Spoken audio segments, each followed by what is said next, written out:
আসসালামু আলাইকুম। আমি তনু। আমরা পড়ছি খুবই গুরুত্বপূর্ণ একটা টপিকটার নাম ছিল কনফার্মেশন। এই কনফার্মেশনের এটা হচ্ছে ৩ নম্বর লেকচার। গত লেকচারগুলো যদি না দেখে আসেন, আমি সবগুলো প্লেলিস্ট আকারে রাখছি। আপনারা সব এক এক করে দেখে আসবেন, তাহলে আপনাদের জন্য বুঝতেও খুব সহজ হয়ে যাবে। আজকে আমরা পড়ব হচ্ছে কনফার্মেশনে যে সুস্থিতির উপর ভিত্তি করে কনফার্মেশন কত প্রকার সেটা জানবো। তাহলে চলেন আমরা শুরু করি ভিডিওটা।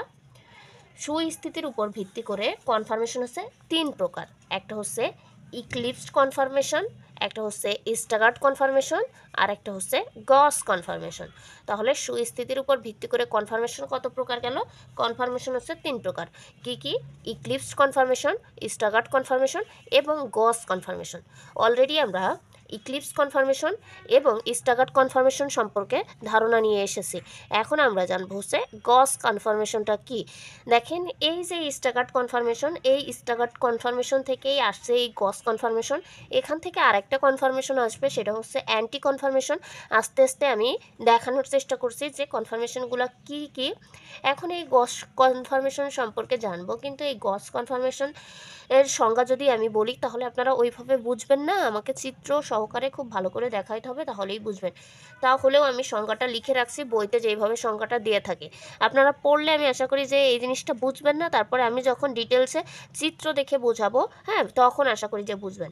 তাহলে চলেন, গস কনফার্মেশনটা কি বলেছে? যোগের অনুষ্ঠিত পরমাণু বা গ্রুপ সমূহ সর্বাপেক্ষা দূরে এবং নিকটে অবস্থানের মধ্যবর্তী বিভিন্ন বিন্যাসে অবস্থান করলে তাকে গস কনফার্মেশন বলা হয়।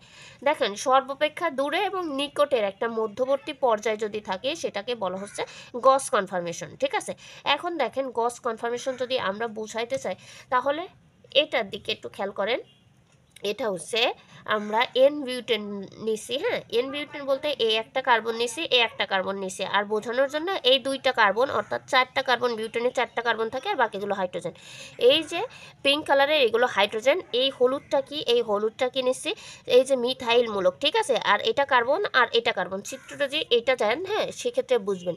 অর্থাৎ একটা হচ্ছে ফ্রন্ট কার্বন, একটা হচ্ছে ব্যাক কার্বন। ঠিক আছে, এখন এই আমরা তো যেহেতু বলছি এই গস কনফার্মেশন একটা স্টাগার্ডেরই অংশ, তাহলে স্টাগার্ড কখন হয়? যখন আমরা 60 ডিগ্রি অ্যাঙ্গেলেই যখন, অর্থাৎ ব্যাক কার্বনকে রেখে অর্থাৎ যে কোনো একটা কার্বনকে, সেটা আপনি যে কোনোটা ঘুরাইতে পারেন। আমি মনে করেন যে এখানে ফ্রন্ট কার্বনটা ঘুরাচ্ছি, এটা হচ্ছে ব্যাক কার্বন, এটা ফ্রন্ট কার্বন, এটাকে ঘুরাচ্ছি, তাহলে স্টাগার্ড হইতে গেলে কি লাগবে? স্টাগার্ড হইতে গেলে 60 ডিগ্রি অ্যাঙ্গেলে ঘুরাইতে হবে, তাই না? এখন এই 60 ডিগ্রি অ্যাঙ্গেলে ঘুরাইলে সর্বাপেক্ষা দূরে অবস্থান করলো, অর্থাৎ 60 ডিগ্রি অ্যাঙ্গেলে ঘুরাইলাম। এখন এই যে মূলকগুলা, ঠিক আছে, এই মূলকগুলো যদি কাছাকাছি অবস্থান করে, অর্থাৎ এই একটা মিথাইল মূলক, এই একটা মিথাইল মূলক, দেখেন এই যদি 60 ডিগ্রি অ্যাঙ্গেলে ঘোরায় তাহলে এই অবস্থায় সর্বাপেক্ষা দূরে অবস্থান, মানে কাছে অবস্থান করছে। ঠিক আছে, এই যে যদি আবার 60 ডিগ্রি অ্যাঙ্গেলে ঘোরায় তাহলে দূরে অবস্থান করবে কিন্তু, তাই না?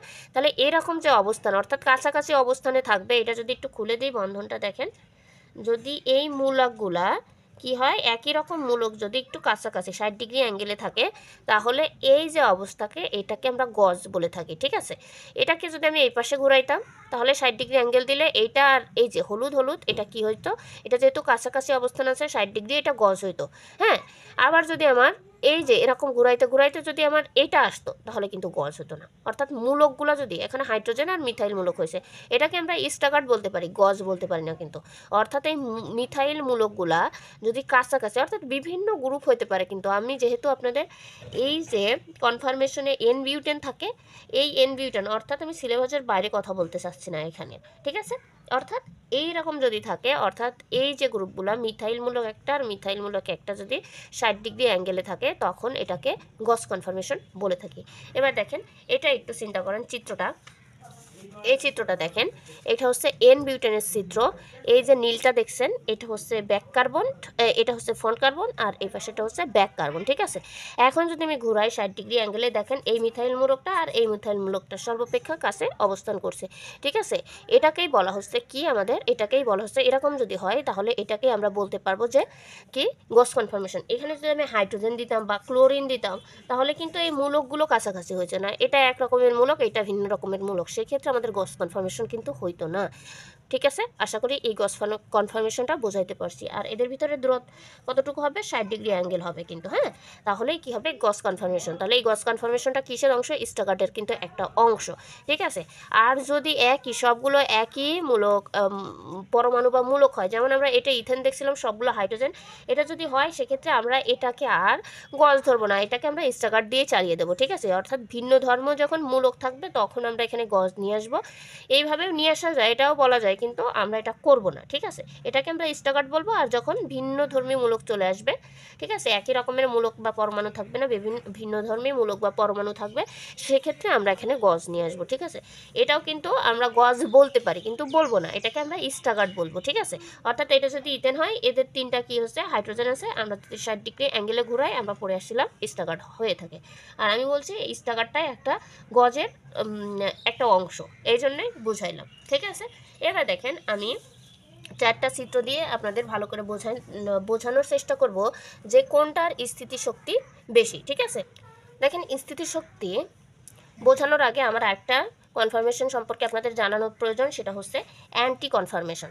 দেখেন আমরা যখন আমি বললাম যে এই স্টাগার থেকে গজ আসে এবং অ্যান্টি কনফার্মেশন আসে।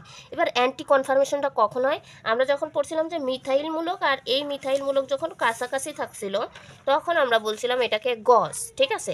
আর যখন এই মিথাইল মূলক আর এই মিথাইল মূলক 180 ডিগ্রি অ্যাঙ্গেল হয়ে যাবে, অর্থাৎ এই অবস্থানে চলে আসবে, এই জায়গায় খেয়াল করেন, এই দেখেন এই একটা মিথাইল মূলক আর এই একটা মিথাইল মূলক, যখন ঘুরাইতে ঘুরাইতে এই 180 ডিগ্রি অ্যাঙ্গেলের দূরত্ব হয়ে যাবে এদের ভিতরে, তখন একে আমরা বলা হবে অ্যান্টি কনফার্মেশন। কি অ্যান্টি কনফার্মেশন, এদের ভিতরে কত ডিগ্রির পার্থক্য রয়েছে, 180 ডিগ্রির। এই অবস্থা সর্বাপেক্ষা দূরে অবস্থান করে কিন্তু এরা, ঠিক আছে। তাহলে এটা হচ্ছে সর্বাপেক্ষা দূরে অবস্থান করছে, এই সর্বাপেক্ষা দূরে অবস্থান করছে বলে একে বলা হচ্ছে অ্যান্টি। অর্থাৎ আমরা বলি না ভাইরাস অ্যান্টিভাইরাস বিপরীত জিনিস, তাহলে এটা এখানে অবস্থান করছে, তার বিপরীতে এই মূলকটা আবার অবস্থান করছে, এই মূলক এটাকে বলা হচ্ছে অ্যান্টি কনফার্মেশন। আশা করি অ্যান্টি কনফার্মেশনটা বুঝছেন। আর আমরা গস কনফার্মেশনটা বুঝে আসলাম, এটা মিথাইল মূলক, এই মিথাইল মূলক কাছাকাছি অবস্থানে আছে, তাই একে আমরা বলে থাকি গস কনফার্মেশন। আর স্টাগার্ড কনফার্মেশন আমরা আগেই জেনে আসি, এদের ভিতরে কত ডিগ্রি অ্যাঙ্গেল হবে, 60 ডিগ্রি অ্যাঙ্গেল হবে। আর এই যে ইক্লিপস কনফার্মেশন পড়ে আসছিলাম, এদের ভিতরে দূরত্ব হবে 0 ডিগ্রি, তাই না। আর যদি ঘুরাই সেক্ষেত্রে হবে 120 ডিগ্রি। তাহলে এখন আমরা জানবো সুস্থিতিতে কোনটা বেশি। সুস্থিতিতে বেশি হচ্ছে প্রথমে অ্যান্টি কনফার্মেশন, এটা সর্বাপেক্ষা দূরে অবস্থান করে, হ্যাঁ, এই জন্য এটার হচ্ছে সুস্থিতি সবচেয়ে বেশি। তারপরে কার, তারপর হচ্ছে গস কনফার্মেশনের, ঠিক আছে, গস কনফার্মেশনের, তারপর কি, তারপরে হচ্ছে স্টাগার্ডের, তারপরে ইক্লিপসের, ঠিক আছে, STA স্টাগার্ড, তারপরে কি ইক্লিপসড।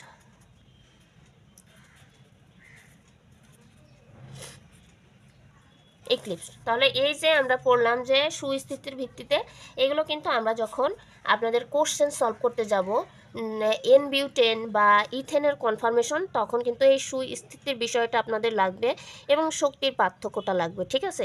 তাহলে শক্তিতে বেশি সবচাইতে কে হয়, ইক্লিপসের শক্তিতে বেশি হয়, হ্যাঁ। আর সুস্থিতিতে ইক্লিপস হচ্ছে কম হয়। শক্তিতে বেশি কে হয়, অর্থাৎ বিকর্ষণ শক্তি বেশি হয় ইক্লিপসের, কারণ কি এরা সর্বাপেক্ষা কাছাকাছি থাকে। আর কাছাকাছি মৌলগুলোর কি হয়, এদের ভিতরে ইলেকট্রন ঘনত্ব বেশি থাকে, তাই এরা কি করে, ইলেকট্রন বিকর্ষণ করে।